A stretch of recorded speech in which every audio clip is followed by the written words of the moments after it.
banyak perantau-perantau di luar sana yang iming-iming pengen kerja ke luar negeri, tiba-tiba ujungnya di mana? Di Kamboja. Dan aku yakin ada beberapa dari kalian, maybe most of you guys know apa yang kejadian dari Kamboja. Soalnya itu udah bukan jadi rahasia umum.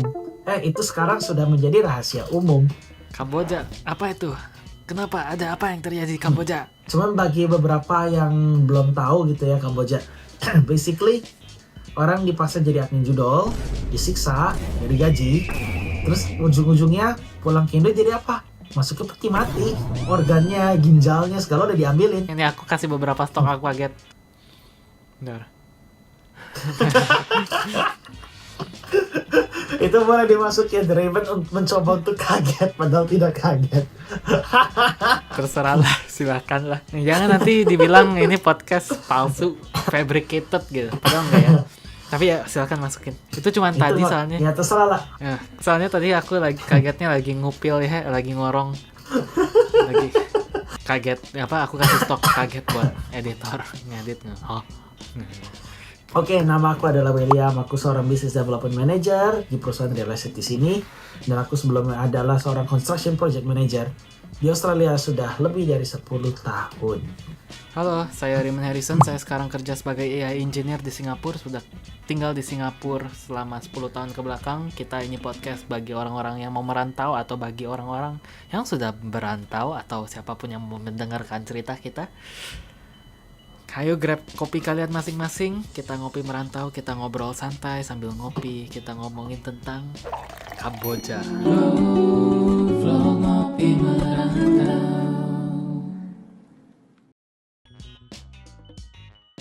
Oke, jadi gue ada dengar beberapa cerita nih. Buktinya juga di YouTube banyak. Auto bisa dicari juga. Ini ada ibu-ibu nangis, anaknya dibawa di peti mati gara-gara iming-iming kerja ke Kamboja dan organnya ditarikin. Ada jahitan di perutnya kalau nggak salah di sini. Pas dilihat ternyata di autopsi ginjalnya udah nggak ada, apanya udah nggak ada. Kenapa itu? Kok bisa kejadian itu? Aku bakal cerita beberapa ceritanya yang aku dengar-dengar dari beberapa orang lah ya. So, pernah ada kasus antara specifically langsung tuh orang kerja di Kamboja, job description-nya langsung di Kamboja, atau ada juga beberapa orang yang iming-imingnya kerja di Thailand, kerja di Vietnam, kerja di China, kerja di ya negara-negara di dekat di atas sana, ujung-ujungnya berujung di Kamboja. Ada juga. Dan tahu salah satunya, Koko kan salah satu owner Visualverse Global. Kita tuh punya editor. Maksudnya Auto bukan? Bukan. Visualverse Global editor. Oh ya udah editor ngomong videonya aja. Visualverse Global. Maksudnya ngomong aja si A gitu atau apa? Ya udah ngomong aja si A lah. Bukan berarti bener loh ya. Cuman dia tuh pas kerja, dia tuh ngomong dia kan jurusan perfilman. Dia tuh dapat job offer buat jadi kayak semacam direktur perfilman apalah. Padahal dia baru graduate. Dia baru kerja. Terus dia dapat peluang di Vietnam.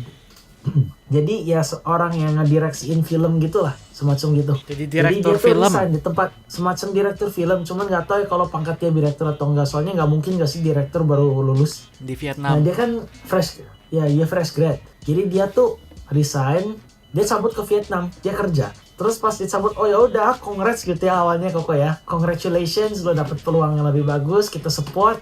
Oke gitu ya. Kita ya oke aja.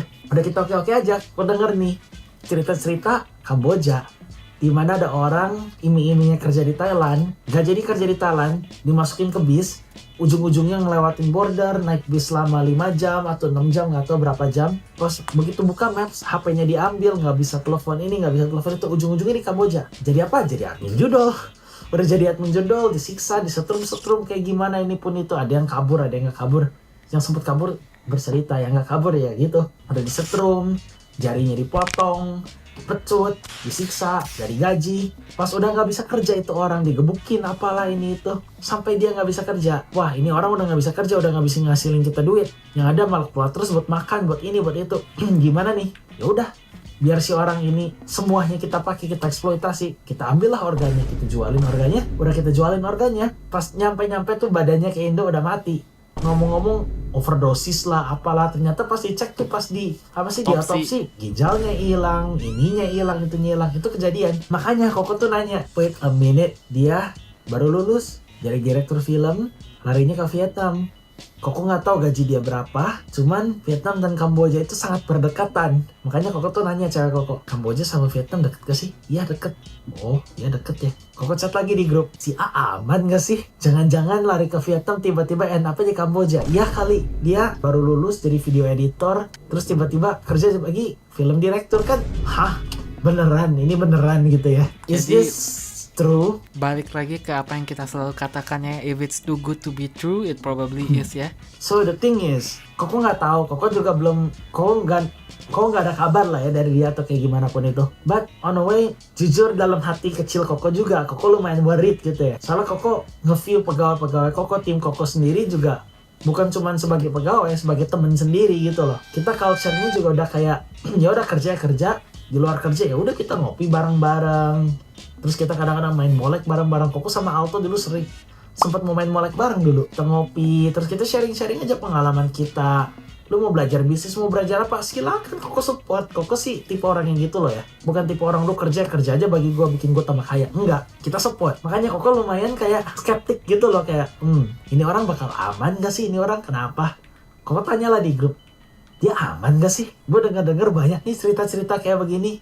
Ada yang ngomong aman lah, nggak masalah lah. Ya udah, dan I'll just leave it there gitu ya. Entahlah apa yang terjadi. Cuman Koko belum pernah dengar kabar. Koko belum ada kabar lagi dari dia. Ya moga-moga si A aman lah di sana. Moga-moga emang kerjanya tambah bagus di sana dan emang dia jadi direktur film. Lanjut lagi ke cerita. Ada orang kerja ke Thailand, iming-iming kerja ke Thailand jadi koki. Udah iming-imingin jadi koki, digaji 10 nggak tahu loh 10, 15, 20 juta lah per bulan kalau nggak salah. Kerja di mana? Nggak tahu, di hotel atau di restoran atau apapun itu, Koko juga nggak tahu. Dia nggak punya pengalaman sebagai koki. Dia nggak punya gelar sebagai chef atau gimana pun itu, nggak pernah ngambil kuliah permasakan. Tiba-tiba ke Thailand digaji 20 juta sebagai koki. Koko kayak, oke, maybe menurut dia ya kerja ke luar negeri emang gajinya lebih besar. Cuman kalau misalnya dilihat minimum wage Thailand tuh berapa gitu ya, gaji UMR Thailand 337 sampai 400 baht per hari, Sama dengan berarti 9.700 sampai 11.800 Thai baht per bulan. Berarti let's say hitung 10.000 lah ya. THB tuh IDR lah, langsung IDR lah. oke, kita ambil minnya di tengah-tengah lah ya. Di tengah-tengah 9.700 sampai 11.000 sekian itu 10.000. So basically 5 juta. Ya 5 juta. Berarti UMR Thailand tuh 5 juta. Kalau UMR Thailand tuh 5 juta, mirip-mirip sama UMR Jakarta. Terus dia tiba-tiba nggak punya pengalaman, nggak pernah kuliah masak dan lain-lain. Jadi koki gajinya 20 juta. Wah, too good to be true dong, ya nggak sih? Cuman ada kemungkinan itu orang tuh percaya.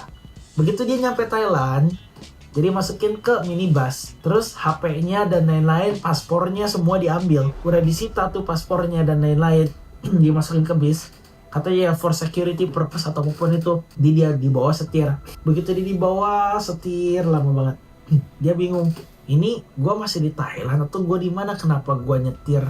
Gue disetirin sama orang ini lama banget. Terus sampai sempet iming-iming, kalau nggak salah dia sempet nge-cross border. Dan dia juga kayak bingung lah, ini ngelewatin portal border apaan ini? Kenapa tiba-tiba gue ngelewatin portal border? Begitu gue melawatin border, tiba-tiba iming-imingnya dia nyampe. Dia ngelihat sekitar, dia nanya-nanya teman sekitar, wah jangan-jangan gue ada di Kamboja. Terus dia tuh ternyata dimasukin ke satu rumah, ada orang yang bersenjata juga di depan yang ngejaga pintunya. Udah masuk, dia disuruh kerja. Kerjanya Jadi jadi apa? koki. Bukan jadi koki. Bukan jadi koki, jadi admin judol. Begitu dia jadi admin judol, dia tuh pernah cerita sempet kayak disetrum lah, inilah, itulah. Sampai orang mati depan dia aja ada gitu ya. Udah orang mati depan dia ada dan lain-lain. Masuknya gimana? Gara-gara orang udah nggak bisa kerja nih, apa yang diambil? Ya organnya diambil, dijual lagi. Dan ada juga hospitalnya di Kamboja yang menerima praktek seperti itu, anehnya. Ilegal Ada ya. juga rumah sakitnya. Sepertinya ilegal. Sepertinya ya jelas Sepertinya. ilegal. Jelas ilegal. Dari mana sepertinya ilegal? Rumah sakit yang kong kali kong sama orang seperti ini ada-ada aja di Kamboja gitu loh. Katanya sih begitu. Jadi gara-gara dia pikirinnya udah mulai nggak beres, entah gimana pun dia berhasil kabur tuh dari rumah yang ada orang bersenjata itu. Udah kabur, dia datang ke orang rumah setempat. Dia minta pinjam HP, dia telepon orang tuanya. Sampai pas di tempat yang di tempat yang bersenjata, orang-orang yang HP disita itu, ada beberapa sekali itu dia tuh dikasih HP-nya, suruh telepon orang tuanya. Suruh telepon orang tuanya tuh ngomong, aku nggak apa-apa, sekarang aku lagi kerja di restoran. Cuman kadang-kadang mamah itu sempet ngomong di videonya kayak semacam, aku ngeliat Anakku tuh biasa kalau misalnya keluar negeri kirim-kirim foto, jalan-jalan, makan sama teman, senang-senang. Cuman mukanya tuh dilihat dari mukanya tuh nggak seneng gitu. Cuman dia ngomong dia tuh nggak apa-apa, jangan khawatir ya ma, aku lagi di Thailand, aku lagi kerja. Mungkin itu ada pressure-nya di belakang, ditodong senjata atau apapun itu, suruh nge-reassure mamanya biar dia tuh nggak dicariin di rumahnya. Jadi mamanya ya udahlah, mungkin dia lagi capek lah, habis kerja capek kayaknya, makanya dia agak murung dikit. Mereka kayak semacam preparasi dan lain-lain ini tuh udah banyak, termasuk memberitahu teman-teman dan orang tua kalau misalnya mereka tuh aman, padahal enggak.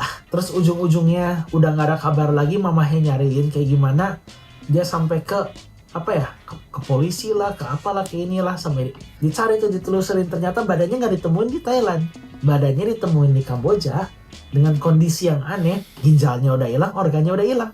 Nah itu dia, itulah beberapa kisah dari Kamboja. Jadi aku juga mau ngasih tahu beberapa tips dan beberapa alasan kalau kerja luar negeri dan lain-lain, apa aja hal-hal yang harus diperhatiin sih biar hal-hal kayak gini tuh gak keulang. 1, dari gaji minimum. 2, dari gelar kalian. 3, dari visa yang benar atau enggak. Kalau misal kalian masih kerja di daerah Southeast Asia yang gaji minimumnya segitu-segitu, terus kalian gak punya gelar, gak punya ini, gak punya itu, tiba-tiba dipanggil ke mereka, lu mikir aja gitu ya. Di Thailand orang berpendidikan, yang lu gak perlu bayar segitu, cari kerja tuh ada. Maksudnya gimana ya? Kalau misalnya mereka gak perlu ngeluarin banyak modal untuk nge-ekspor orang dari Indonesia ke Thailand, kenapa mereka gak hire di Thailand sendiri aja gitu loh? Seorang koki yang udah pernah kuliah masak, digaji Thailand dibanding kalian harus bayar tiket pesawat, ini itu.